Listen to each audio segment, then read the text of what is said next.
12 juillet. Le village et les véhicules du Tour s'installent à Belay pour le départ de cette première véritable étape de l'Ain-Bugey-Valromey-Tour, 30e édition.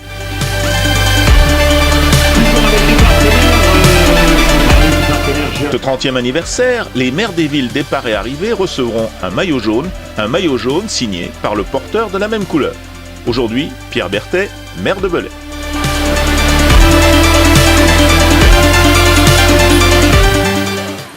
Minutes avant le départ, la caravane publicitaire se met en route. Véhicules historiques et publicitaires animent cette étape. Au milieu, une jolie Fiat 500 de la caisse départ.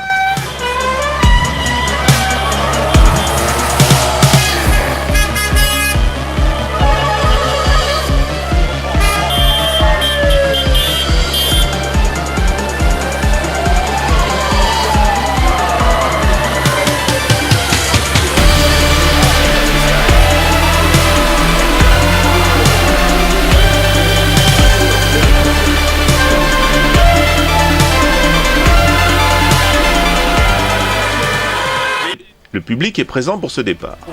Photo des maillots et celle départ pour les 140 coureurs au programme 96 km 200, 3 côtes de 3e catégorie et la côte d'Ambléon en 2e catégorie.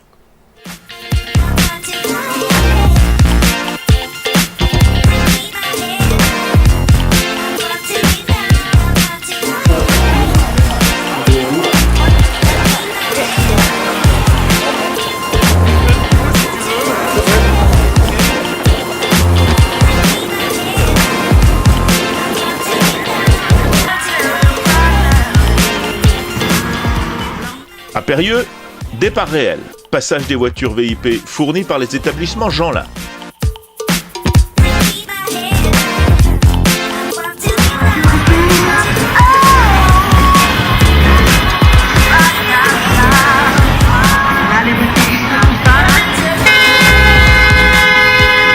C'est parti pour les 5 étapes de la 30e édition de l'Ain-Bugey-Valromey-Tour.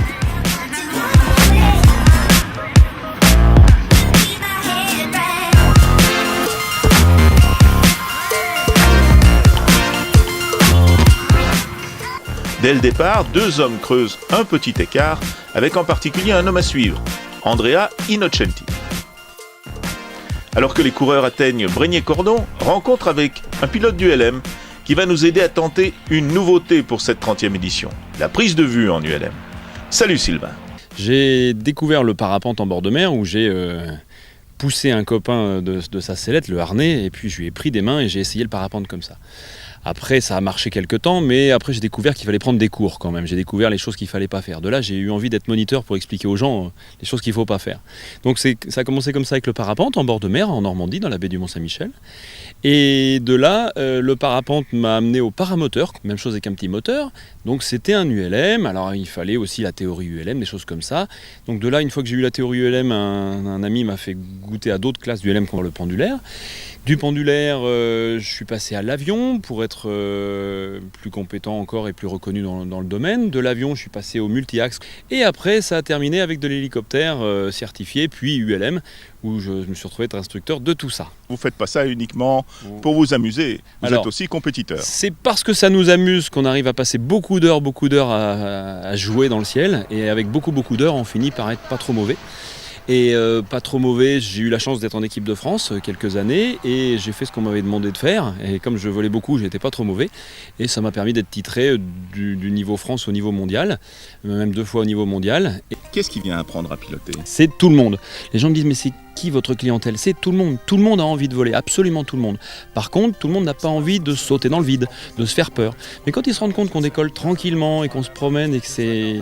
Le parapente, pour moi, c'est une activité de grand-mère. Les gens disent « Oh là là, mais non, tu sautes dans le vide, tu défies la mort à chaque vol. » Non, au contraire. Ça fait longtemps que je serais mort, même si on se débrouille pas mal, ça fait longtemps qu'on serait mort. L'ULM, on peut commencer à n'importe quel âge. On a des élèves qui ont 15 ans, on a des bourses même, parce que notre école est labellisée auprès de la fédération d'ULM. Donc on a des bourses bourse que la Jeunesse et Sport aide notre fédé délégataire à avoir. Et donc on a des aides pour les jeunes. Et on a pas mal de seniors aussi qui en général s'orientent vers l'ULM pendulaire ou multi-axe parce qu'il n'y a plus besoin d'être à pied. Les jeunes aiment bien le paramoteur parce que c'est un petit peu plus à pied. Physiquement, est-ce qu'il y a une différence entre apprendre à piloter ce qu'on disait un vrai avion et un ULM, ou est-ce qu'il n'y a pas de restrictions physiques? Alors, on a la chance dans l'ULM de ne pas imposer de certificat médical. C'est une des qualités de l'ULM. Au niveau carrément des vols adaptés pour handicapés, on a même des bourses pour adapter nos machines pour leur enseigner. Donc on fait voler en parapente, en paramoteur, en ULM pendulaire et en multi-axe, même en hélico, des handicapés physiques. Donc vraiment, il n'y a pas de... Demain, s'il fait beau, vous allez nous aider, nous accompagner pour suivre le Tour du Val-Romay. Alors va se faire plaisir tous les deux. Ouais. Voilà, l'Ain Bugey Val-Romay Tour, c'est son nouveau nom. Vous avez déjà suivi comme ça une compétition ? Oui, des courses régulièrement, ou même des tournages de films, etc. Ouais, très régulièrement. On a fait le tournage d'un petit feuilleton télévisé là, pour France 3 il n'y a pas longtemps, Cassandre, là où on faisait des poursuites en paramoteur, etc. Très bien. Là, juste les dernières, mais des films partout. Et donc on ira se promener en ULM pendulaire pour qu'il y ait un très bon visuel pour les images. Oui, c'est plus facile pour faire. Donc on se voit demain. Parfait. Merci beaucoup. Merci à tous. Nous voilà partis. Les coureurs, eux, escaladent la côte de Glandieu. Et ce faisant, ils contournent, comme chaque année, un lieu d'histoire de la dernière guerre, la Maison d'Isieux. Elle a été fondée en tant que colonie d'enfants réfugiés en mai 1943 par Sabine et Miron Zlatin, qui étaient deux personnes qui venaient de l'Est de l'Europe. Sabine venait de Pologne et Miron de Russie. Ils étaient juifs tous les deux et avaient fait leurs études en France, s'étaient connus en France et mariés, et s'étaient ensuite intégrés à la société française dans les années 30, au point de souhaiter devenir français. Ils se sont installés à Montpellier au début de la guerre, et ils se sont rapidement occupés d'enfants. À Montpellier, on était près de certains camps importants, comme le camp de Rivesaltes ou le camp d'Agde, qui étaient des camps dans lesquels on enfermait ce qu'on appelait les indésirables à l'époque. Sabine Zlatin était assistante sociale à Lauzet. Et donc, c'est elle qui a sorti des enfants du camp de Rivesaltes et des camps d'Agde. À partir de novembre 1942, eh bien, elle a jugé bon de transférer en fait tous ces enfants, plusieurs dizaines, dans la zone qui était contrôlée par les Italiens. Au total, 105 enfants sont passés par la Maison d'Isieux, et malheureusement, 44 étaient encore ici quand la Gestapo est venue arrêter tous les enfants et le personnel d'encadrement, c'est-à-dire 51 personnes au total, 44 enfants et 7 éducateurs. Après l'arrestation, la rafle comme on l'appelle, les enfants sont emmenés à Lyon, à la prison Montluc, puis le 7 avril 1944, ils sont envoyés à Drancy. Et le 13 avril, la majorité d'entre eux et des éducateurs est envoyée directement à Auschwitz-Birkenau, où le groupe arrive le 16 avril 1944, 10 jours après la rafle. Mais je crois que le mieux, effectivement, c'est peut-être d'aller visiter cette maison. Donc je vous invite à entrer avec moi dans la Maison d'Isieux. Voilà, nous voilà dans le réfectoire. Et la dernière pièce dans laquelle les enfants se trouvaient avant la rafle, puisque la rafle a eu lieu le 6 avril 1944 au matin. Les enfants étaient en train de prendre le petit déjeuner. C'était le premier jour des vacances de Pâques et le jeudi saint. Et ils étaient donc ici. Certainement, ils faisaient beaucoup de bruit parce qu'ils étaient donc 44. Et ils n'ont pas entendu les camions allemands, les 2 camions allemands qui accompagnaient la voiture du commissaire de la Gestapo. Là, nous entrons dans la salle de classe. Ça fait partie des choses un peu surprenantes à Isieux. L'inspection académique a mis à la disposition de la colonie une institutrice, une jeune institutrice, Gabrielle Tardy, pour qu'elle s'occupe des enfants. Alors c'était classe unique, bien sûr, comme aujourd'hui dans les petites écoles de campagne. Quand la rafle a eu lieu, Gabrielle, l'institutrice, n'était pas n'était pas dans la maison puisque c'était le premier jour de vacances. Elle avait 15 jours de vacances. Et quand elle revient au bout de ses vacances, elle a bien sûr appris la rafle, parce que la rumeur s'est très vite répandue de cette rafle, mais elle est venue quand même récupérer ses affaires et elle a retrouvé dans sa blouse d'institutrice le sifflet, voilà, qui faisait le lien avec les enfants et avec ce qu'elle avait vécu avec ses enfants. Inutile de dire qu'elle a gardé ce sifflet précieusement toute sa vie. Ici, dans le premier des dortoirs, et on voit qu'aujourd'hui, au mur sont affichés les portraits des enfants, sont accrochés les portraits des enfants. Et ça a été l'une des premières tâches du mémorial, que de retrouver des photos qui permettent d'identifier chaque enfant. C'était pour nous vital de redonner un visage à ces enfants, à ces listes de noms que l'on avait et pour lesquels pendant longtemps on n'a pas eu de visage. Venir les yeux, c'est toujours l'aboutissement d'un projet pédagogique, d'un projet collectif. C'est le résultat d'une réflexion et d'un travail authentique, hein, la plupart du temps. C'est ce qui nous permet d'accueillir ici des enfants de tous horizons, de toutes catégories, de toute origine. Un lieu qui s'adresse à tous les jeunes Français, mais aussi à tous les Français en général. C'est un lieu fort, symbolique, mais très fort, de la mémoire nationale.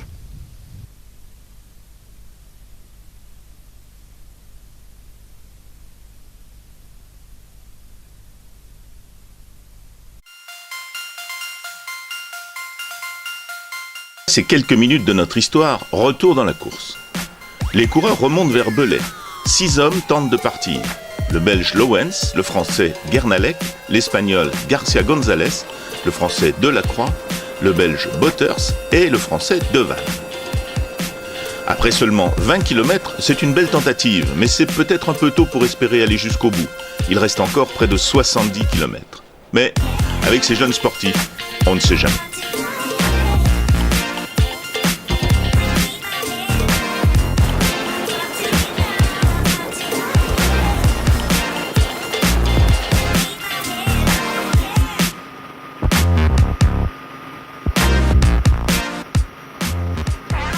Et nous les retrouvons après Belay, en route vers le second Grand Prix de la montagne.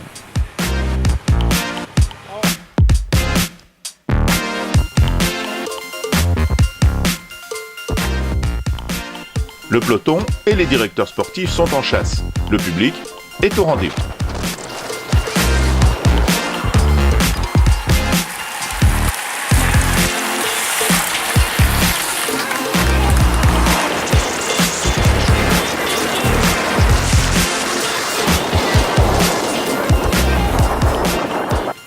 Traversée d'Arbigneux, de Colomieux et montée vers Ambléon. Ils sont 10 hommes à l'avant pour attaquer le Raidillon dans Ambléon. Une grimpée courte mais très casse-pattes. Vue du ciel, le peloton redescend vers Pugieux.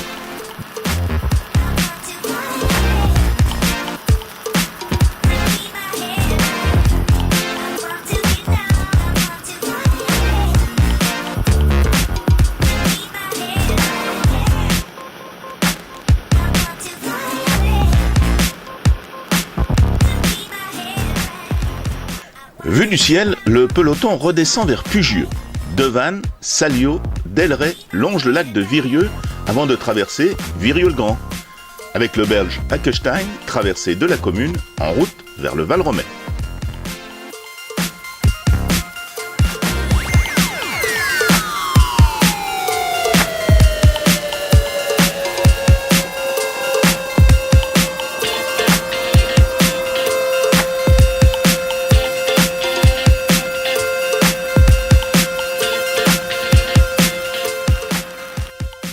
Redescendre vers le Rhône en passant par Saint-Martin-de-Bavel, longeant Chazébon, puis traverser de Cuzieux et de Bilieu.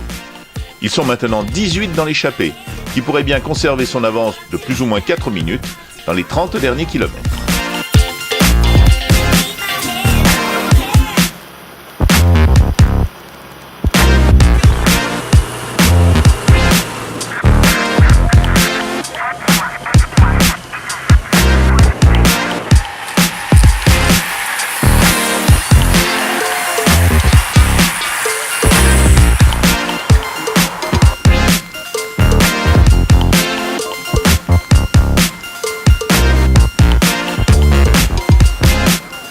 Longeant le Rhône, sous l'œil espiègle mais vigilant du coprésident Jean-Marc Vivier, les coureurs attaquent la remontée vers Culose et l'arrivée.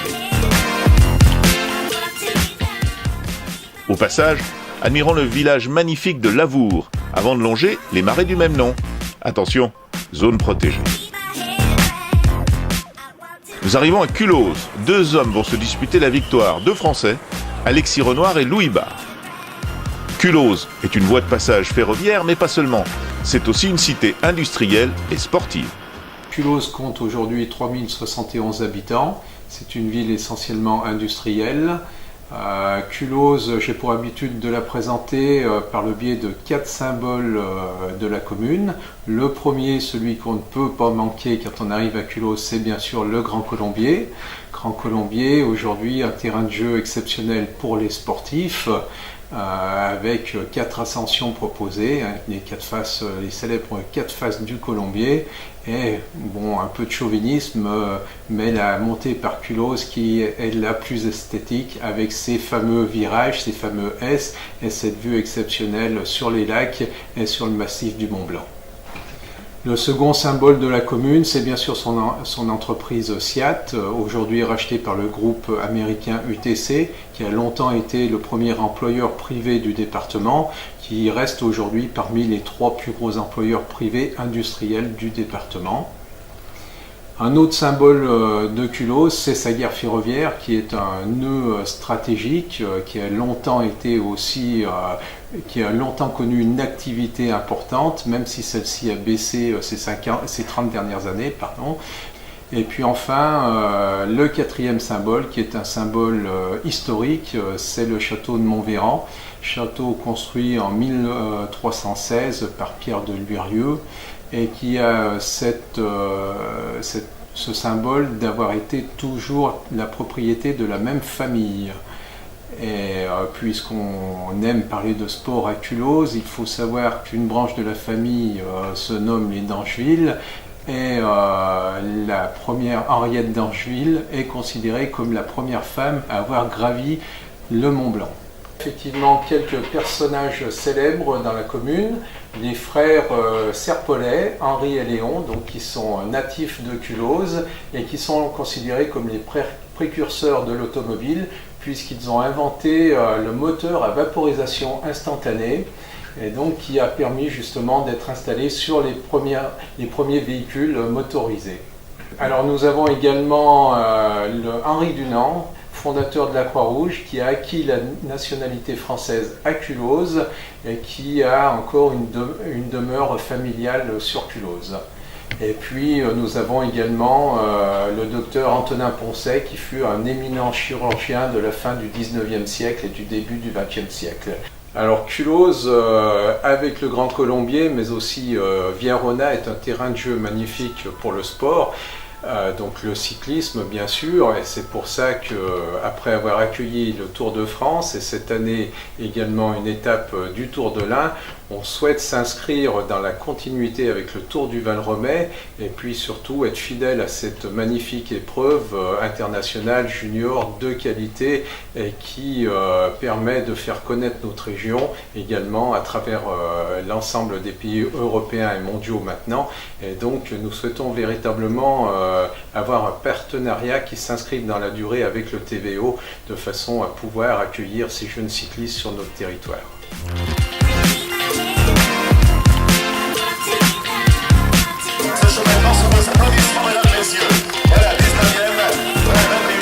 Comme il se doit, remise du maillot jaune au premier élu de la commune.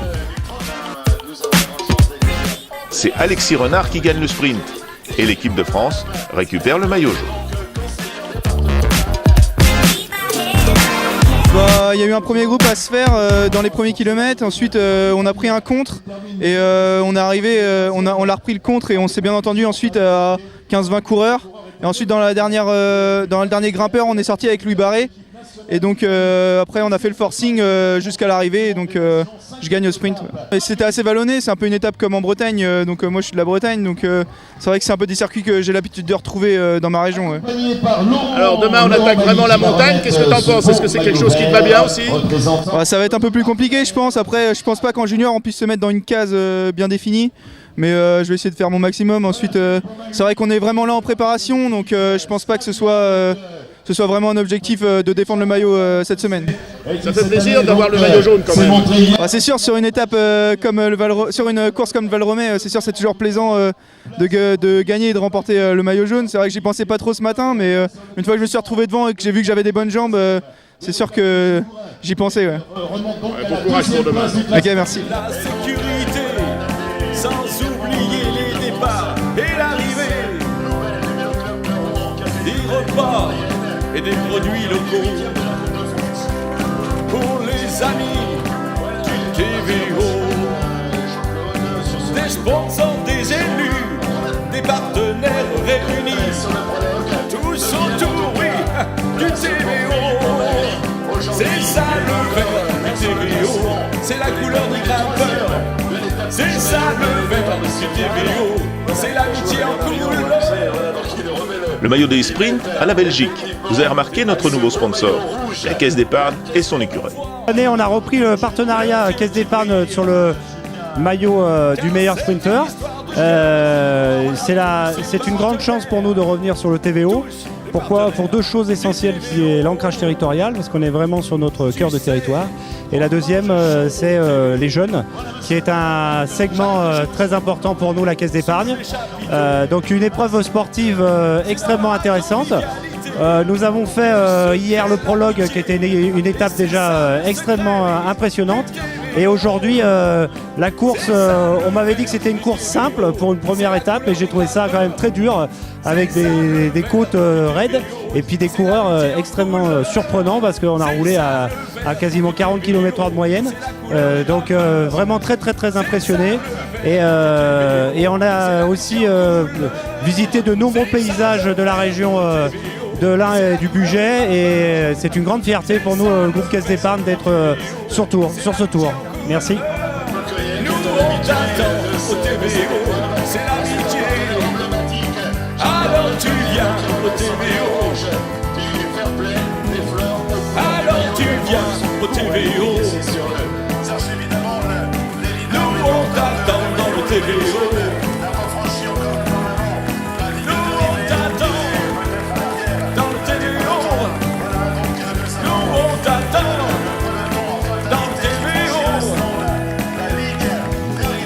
Demain la montagne arrive, ni en poussette et pas à quatre pattes.